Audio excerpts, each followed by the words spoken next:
खुलुमबाय गोजोन फुंबिलिनि गासैबो बड'लेण्ड बुब्लिनि अनसायगिरिफोरखौ बरायग्रोबाय। दिनै 14 फेब्रुवारि मंगलबारनि फानजामुथिखौ फरायथिनो लादों आं गेवलां हाज'हारिया।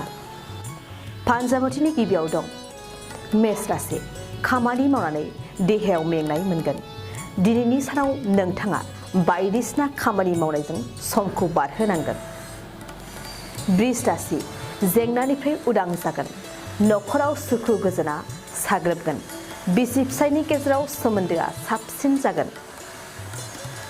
मिथुन राशि, मोजां सान, मोजां खामानि मावनानै मुं गोसारगोन। समाजनि थाखाय खामानि मावनायाव गोसो होगोन। कर्कट राशि, देहानि फारसे मोजां नङा। देहायाव सानाय सुनाय जागोन।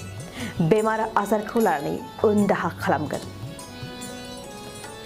सिंह राशि, संसार जानायाव जेंना जेंसि जागोन। नखरनि जेंनाफोरखौ लानानै गोबां सानगोन। समखौ हारसिङै हगार हरगोन। कन्या राशि, दिनैनि समा नोंथांनि गोथार सान जागोन। मोजां समजों आवगायनो हागोन। साननायफोरा सिगांनिख्रुइ साबसिन। तुला राशि, गोसोआव गोनो गोथो सोमजिगोन। गोसोनि खोथाखौ बुंथिनो हानाय नङा। सुजुनाय मिजिंआ ओरैनो आद्रा जानानै थागोन। वृश्चिक राशि, देहानि फारसे मोजां। बेमार आजारनिफ्राय रैखा मोनगोन। गोग्गो देहाजों गोख्रै खामानि मावगोन। धनु राशि, नखराव नांलायगोन। बायदिसिना जेंनाखौ लानानै बिसि फिसायनि गेजेराव गोरोबलायनाय नङा। मकर राशि, नोंथांनि थाखाय गोथार सम। गावनि अनजालिजों बेरायगोन। साननाय हनायफोरा दाजाबथा जागोन। कुम्भ राशि, मालायनि बाथ्राखौ सावरायफ्लांगोन। गुबुननि जौगानायखौ नोजोर होगोन।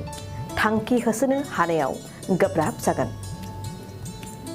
मीन राशि, गोसोआव गिनाय फैगोन। मानिबा दायाव खाजानो गिगोन। गिनायजों जेरावबो दावगानो हानाय नङा।